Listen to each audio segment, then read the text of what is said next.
私はここにいていいって言って。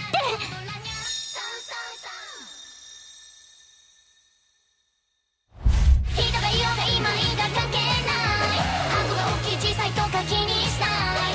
ちゃんと見えてる。バカみたい。済ました顔して何してんのあいつ。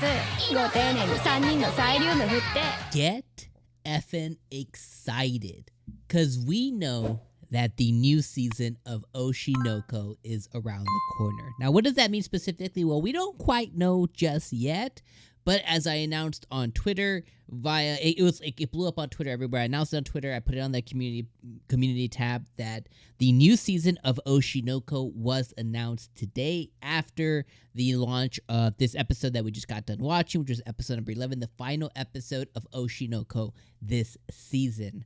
So it ended off with a bang, but like the main thing is we know that season 2 is cleared and it's coming. And I like how, I'm gonna skip a lot, I like how the end of this episode showed us a montage of Kana training, Aqua getting mentally prepared, and it also showed us a lot of the different side characters that are going to be evident and prevalent in season 2. Probably a lot of the different supporting actors that are going to take place in this Tokyo Blade stage play that Akane, Aqua, and Kana are going to be a part of, which I think is really awesome. So we know kind of like this is the Tokyo. This is gonna be like the, I'm gonna call it the, I don't know what it's called officially, but I'm gonna call it the Tokyo Blade arc is what's next. The Tokyo Blade arc. That's what I'm gonna call it for now until we get official confirmation or whatever it was called in the manga that this is from. Let me know in the comments. But for the moment, I'm gonna call it the Tokyo Blade arc. Let me know what it's actually called in the comments. Maybe it's like the Kana arc or something that I would hope.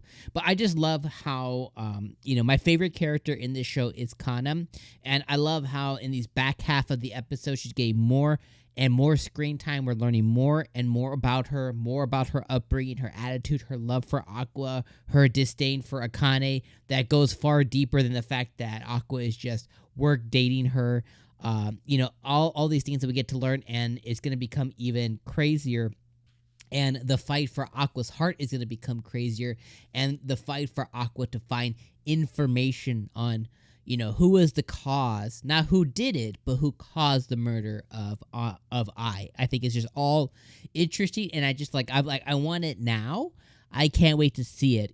When I say now, I don't mean quite now, because this next season we have Mushoku Tensei, which is going to be like basically like that's what my mind, along with a lot of the other different anime that are coming this season, like Masame-kun's Revenge and stuff like that. So I think the next season after, come fall, I would love to see this. Realistically, I'm guessing probably I'm guessing probably winter 2024, which would mean it would start in very end of December or first of January, first couple weeks of January is where I would, if I had to put it on a dart, that's where I would guess would be.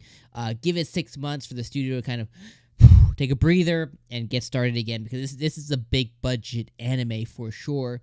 The gorgeousness of it, the art, the stylisticness of it, the unuse or misuse, no, not misuse is not the word, but the unuse of multiple screens, overplay. And what I mean by that, like, I'm doing a horrible job of explaining it. A lot of anime will use the same panels or screens from multiple scenarios, or they'll reuse a lot of animations. There is very little to none reused animations that I've witnessed myself during watching the show in 11 episodes. It's all like original, every single panel, every scene of this show. So if I had to guess, like I said, January. But this episode, amazing. I mean, we got to see the stage, the star stage, the Hellas stage that 𝐒𝐴𝐵 took place.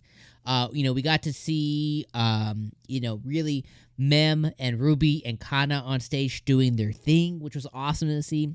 One nitpick, if I had to nitpick something specifically, the one nitpick I would have is it did show Mem and Ruby singing, or maybe they were just lip syncing. They weren't specific about the situation, but what they did make it very evident to us was Ruby and Mem cannot sing. Like, they sound like nails on a chalkboard. And they were singing here, seemingly doing it well. So that's the main kind of critique that I have, is how do they go from nails on a chalkboard to, being able to sing very well, and Kana is supposed to be the main one. Now, there was a comment by somebody in the stage saying, like, oh, Kana is the focus. She's a very good singer. So I know that they pointed that out, but you can't, one great singer can't negate two bad singers. So that's kind of my nitpick, but I'm going to let it go for now and say that they killed the stage.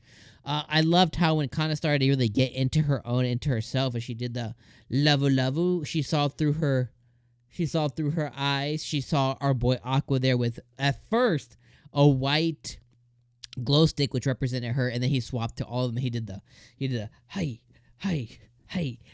dance, and I was like, that's pretty cool.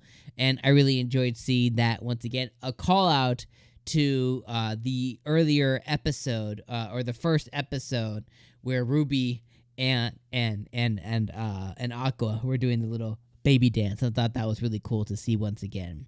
So they killed the first show, and Aqua and Kana, they made up, and while they were making up, I like how the manager was like, yo, what's going on with you and Akane, bro? And that's kind of what broke Akane, or that's what kind of, these damn effing names, I swear to God, they're Kana, Akane, is so similar, god damn it. But that's what broke Kana out of her funk with Aqua. And I like how Mem finally figured out how, she's in love with Aqua, even though she's always acting the quote-unquote opposite. She finally put it together. I like how Mem is confused on who to root for. Like, she's like, do I go Team Akane? Do I go Team Kana? I don't know what to do here. So I love that. But I like how they fully established with Aqua's description that this is a work relationship, and that is evident again later on when Kana comes and sees Akane and Aqua out and about, and apparently Akane and Kana, fucking names. Apparently they both have some history with each other, being in the acting industry for quite a while. They have a rivalry, and apparently through childhood, Kana would frequently beat out Akane for several parts. There's a lot of animosity and a lot of old grudges there that they're both trying to get out competitively with each other once again. But as a little side stab, I like how Kana mentioned to Akane, like, hey, you guys enjoy your little work date. I'm going to go get ready for blah, blah, blah. But I like how she went, da, da, da, work date, because this ain't real. So I like how there's that little cat fight that occurred this episode that was cute and like really, really, really cool.